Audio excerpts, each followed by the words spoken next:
और बच्चों क्या हाल चाल, बढ़िया एकदम। आज हम लोग क्वेश्चन सॉल्व करने जा रहे हैं मैकेनिकल इक्विलिब्रियम पे, जो हमारा जनरल केस होता है लैडर्स के केस में। ठीक है, तो जब भी मैकेनिकल इक्विलिब्रियम होगा क्या होगा, पहला तो रिजल्टेंट टॉर्क क्या होगा, जीरो होगा। ठीक है, रोटेशनल इक्विलिब्रियम। उसके बाद क्या होगा कि जो रिजल्टेंट फोर्स होगा वो भी जीरो होगा, जो होगा मेरा क्या, ट्रांसलेशनल इक्विलिब्रियम। इसको हमको याद रखना है। उसके बाद हम इस क्वेश्चन पे भिड़ते हैं और इसको सॉल्व कर देते हैं।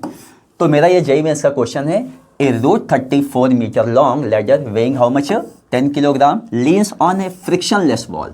Its feet rest on the floor 3 meter away from the wall. If FF and FW are the reaction forces of the floor and the wall, then the ratio FW by FF how much? ठीक है, तो उसके बाद हम लोग क्या करते हैं, पहले डिस्टेंसेस देख लेते हैं, फिर उसके बाद फोर्स लगा लेते हैं। तो क्या है मेरी जो लैडर है ये दी हुई है हाउ मच, रूट 34 मीटर में। ठीक है, और ये जो मेरा जो डिस्टेंस दिया हुआ है ये दिया हुआ है क्या, 3 मीटर। उसके बाद हम ये देख रहे हैं कि मेरा ये राइट एंगल ट्रायंगल है, मतलब कि मेरी जो ये डिस्टेंस होगी ये कितनी हो जाएगी, अगर हम पाइथागोरस थ्योरम लगा दें 5 मीटर, यार ना, बेसिक थिंग है, कर लेंगे हम। उसके बाद क्या होगा कि हमको क्या करना है, फोर्सेस देख लेते हैं। कौन कौन से फोर्सेस हैं। पहला तो मेरा जो वॉल है वो फ्रिक्शनलेस वॉल है, मतलब कि जो कॉन्टैक्ट फोर्स आएगा वॉल से वो मेरा क्या होगा, नॉर्मल रिएक्शन होगा, और उसको क्या बोला गया है, उसको बोला गया है FW। तो हमने यहाँ पे क्या किया, हमने यहाँ पे FW लगा लिया। ठीक है, उसके बाद क्या करते हैं, इस जगह पे दिस लेडर में टेंडेंसी क्या होगी कि इस जो लेडर है वो इस साइड भागना चाहेगी। ठीक है, तो इस वजह से फ्रिक्शन फोर्स क्या करेगा, रिलेटिव मोशन को अपोज करेगा। तो यहाँ पे क्या हो जाएगा, एक फ्रिक्शन आ जाएगा FR। ठीक है, और यहाँ पे ये मेरी जो लेडर है ये कॉन्टेक्ट भी है ग्राउंड के साथ, तो मेरा एक ये क्या आ जाएगा, नॉर्मल रिएक्शन हो जाएगा। ठीक है, अब मेरे सारे फोर्सेस रेडी हैं। तो पहले हम क्या करते हैं कि हमको डिसाइड करना है कि किस पॉइंट के अबाउट हमको क्या करना है, रोटेशनल इक्विलिब्रियम करना, मतलब कि रिजल्टेंट टॉर्क जीरो करना है। ठीक है, तो मेरा पॉइंट A है, ये पॉइंट B है, और यहाँ पे मेरा क्या होगा, वेट लगेगा, और ये मेरा हो जाएगा mg ना, इसको मैंने पॉइंट दे दिया C। तो हम किसी भी पॉइंट के अबाउट टॉर्क लगा सकते हैं, टॉर्क जीरो कर सकते हैं रोटेशनल इक्विलिब्रियम के लिए। तो पॉइंट A B C, तो यहाँ पे क्या होगा, अगर हम ना तो हमको FW पता है ना ही हमको FR पता है। ठीक है, तो हम क्या करते हैं, अगर हम पॉइंट B के अबाउट टॉर्क जीरो कर लेते हैं, रिजल्टेंट टॉर्क, तो क्या हो जाएगा, मेरा N जो FR की वजह से जो टॉर्क होगा वो जीरो हो जाएगा। कॉन्सेप्ट क्या है कि जब भी हमारा फोर्स है किसके अबाउट पास होता है, जहाँ पे टॉर्क हमको कंजर्व करना है। ठीक है, तो उस फोर्स को हम कंसीडर नहीं करते हैं, वो फोर्स जो हमारा टॉर्क जनरेट नहीं करेगा। ठीक है, तो क्या कर लेते हैं, पहले टॉर्क करते हैं किसके अबाउट, पॉइंट इसके अबाउट, ए के about. So about point A, about point हमको क्या करना है, टॉर्क, रिजल्टेंट टॉर्क क्या करना है, जीरो कर देना है। उसके बाद देखो बच्चों, तो मेरा क्या हो जाएगा यहाँ पे ये, तो इसकी वजह से तो मेरा टॉर्क खत्म हो गया। अब देखो ये, इसकी वजह से देखो डॉटेड लाइन कर लो, यहाँ पे ये डॉटेड लाइन है। तो हमको क्या करना होगा कि परपेंडिकुलर डिस्टेंस, ये परपेंडिकुलर डिस्टेंस हमको देखना होगा। ये डिस्टेंस कितनी है, ये डिस्टेंस है 5 मीटर है ना। उसके बाद अगर हम ये mg देखें तो mg के लिए मेरी डिस्टेंस कितनी हो जाएगी, ये देखते हैं, ये डिस्टेंस जो मेरी हो जाएगी ये देखो, ऐसे देखो, ये मेरी जो डिस्टेंस हो जाएगी, ये डिस्टेंस हो जाएगी 3/2। ठीक है, तो क्या होगा, ये मेरा जो FW है वो इस डायरेक्शन में घुमाने की कोशिश करेगा। पॉइंट किसके अबाउट है, B के अबाउट है ना, इसको मैंने पॉजिटिव ले लिया। उसके बाद ये मेरा जो क्या होगा, ये मेरा जो mg होगा वो किस डायरेक्शन में घुमाने की कोशिश करेगा, वैसे घुमाने की कोशिश करेगा, और ये क्या हो जाएगा, माइनस हो जाएगा। ठीक है, तब उसके बाद हम देख लेते हैं धीरे धीरे।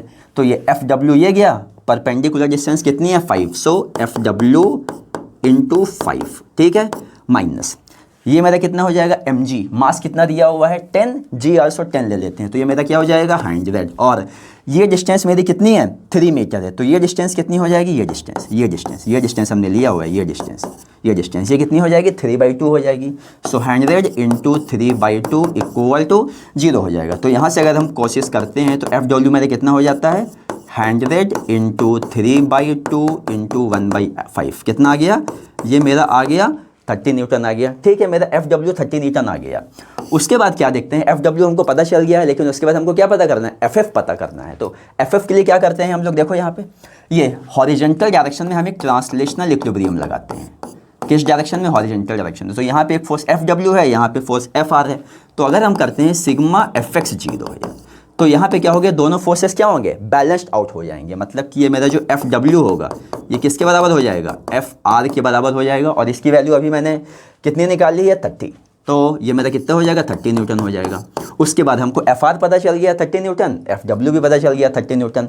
उसके बाद क्या करना होगा आगे देखते हैं। ये रिजल्टेंट कॉन्टैक्ट फोर्स की बात कर रहा है, तो अगर हम इसका ले लें रिजल्टेंट, तो ये मेरा हो जाएगा जो मेरा किससे आएगा, फ्लोर से आएगा, ये मेरा एफ एफ हो जाएगा। तो उसके बाद देखो यहाँ पे, यहाँ से लास्ट, तो ये हो जाएगा F F by F W. देखो एफ एफ कितना हो जाएगा, square root of N square plus F R square, और मेरा एफ डब्ल्यू तो ऐसे ही हमको पता ही है, एफ डब्ल्यू हो जाएगा। ठीक है, उसके बाद इसको जब हम सिंप्लीफाई करेंगे बस वैल्यू रख देना है। नॉर्मल रिएक्शन की वैल्यू कितनी हो जाएगी, देखो ये जो नॉर्मल रिएक्शन है mg को बैलेंस करेगा, तो देखो नॉर्मल रिएक्शन जो हो जाएगा वो नॉर्मल रिएक्शन होगा mg, और ये कितना हो जाएगा, ये हो जाएगा 100 न्यूटन। तो यहाँ हमको क्या करना है, स्क्वायर रूट ऑफ, ये मेरा हो जाएगा 100 स्क्वायर, फिर उसके बाद एफ आर कितना है 30 स्क्वायर, और फिर यहाँ पे मेरा नीचे कितना आया है 30। इसको सिंप्लीफाई कर लेना है और वैल्यू कितनी आ जाएगी 3/√10 न्यूटन है। ठीक है, बहुत ही बेसिक सा है। पहले हमने क्या किया है, टॉर्क को कंजर्व करा लिया है ना, रिजल्टेंट टॉर्क 0 हो गया है। फिर उसके बाद क्या किया है,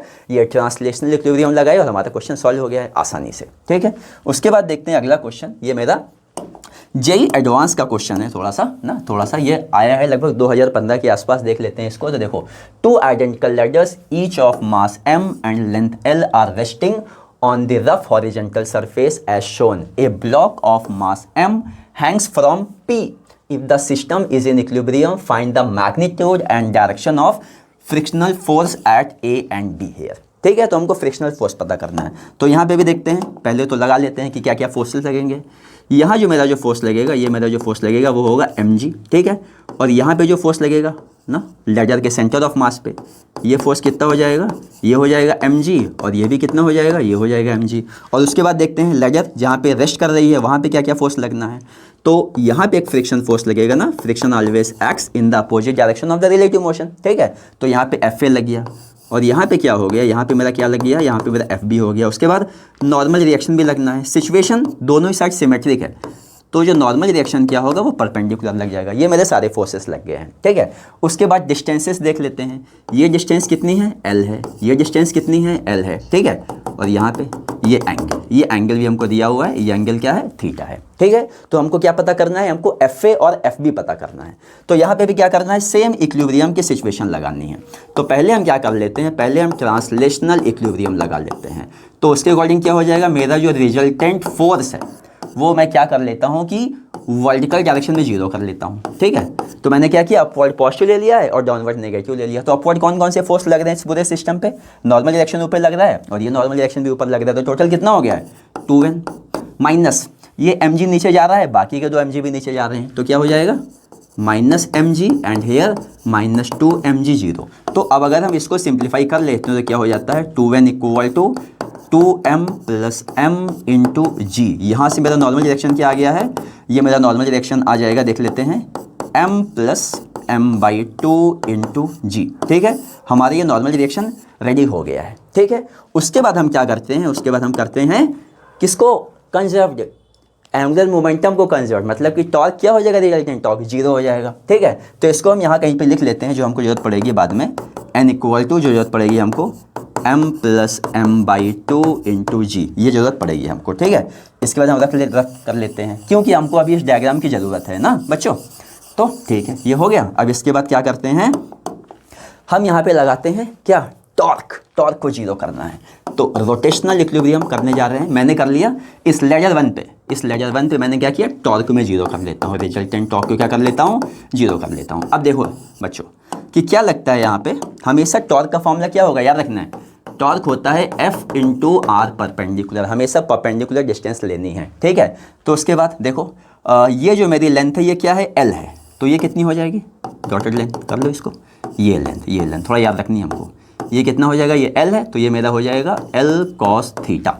ठीक है, उसके बाद देखो मैं किसके अबाउट लेने जा रहा हूँ टॉर्क, बताओ मुझको पता करना है, क्या पता करना है, एफ ए पता करना है। ठीक है, तो मैं टॉर्क लेने जा रहा हूँ इस पॉइंट के अबाउट में ले लेता हूँ, पॉइंट पी के अबाउट ले लेता हूँ। ठीक है, अबाउट पी लेने जा रहा हूँ मैं, अबाउट पी।